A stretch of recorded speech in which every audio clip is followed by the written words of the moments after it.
रास बिहारी बोस जी, उनके कर्मभूमि पर आने का सौभाग्य प्राप्त हुआ और हम सब जानते हैं कि बंगाल जो क्रांतिकारियों की भूमि रही, वीर योद्धाओं की भूमि रही, सामाजिक नेतृत्व देने वाली भूमि रही, ऐसी भूमि से संबंध रखने वाले हमारे क्रांतिकारी रास बिहारी बोस के कर्मभूमि पर मुझे आने का सौभाग्य मिला है।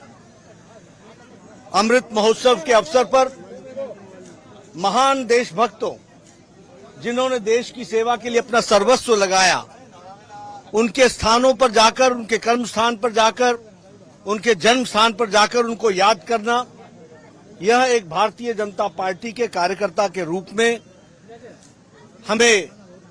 हमारी जिम्मेवारी भी है और साथ ही साथ वीर योद्धाओं को नमन करना, याद करना, यह भी हमको प्रेरणा देता है। आज जब मैं यहाँ आया हूँ तो हम महान क्रांतिकारी रास बिहारी बोस जी को याद करते हैं।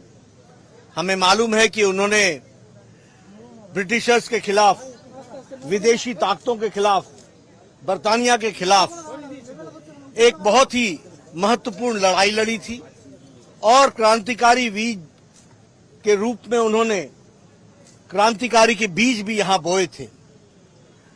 गदर रेवोल्यूशन में भी उन्होंने भाग लिया और ब्रिटिशर्स को अंदर से, जिसे कहते हैं कि एक टक्कर देने की योजना बना करके वो आगे बढ़े थे।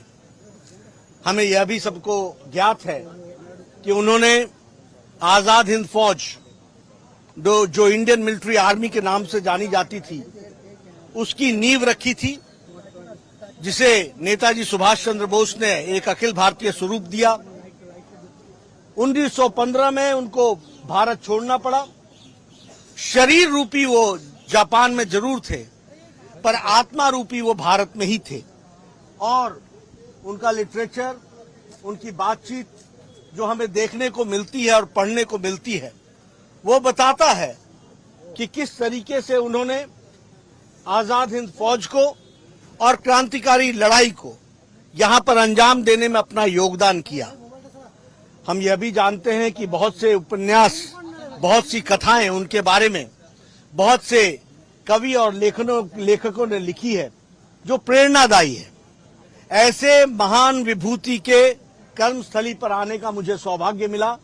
मैं अभिभूत भी हूं और नई ऊर्जा लेकर के मैं और मेरे साथी, आज हमारे साथ यहाँ पर हमारे अध्यक्ष सुकांतो मजुमदार जी, हमारे विपक्ष के नेता अधिकारी जी और हमारी सांसद लॉकेट चैटर्जी जी और सभी वरिष्ठ कार्यकर्ता यहाँ पर हमारे साथ हैं।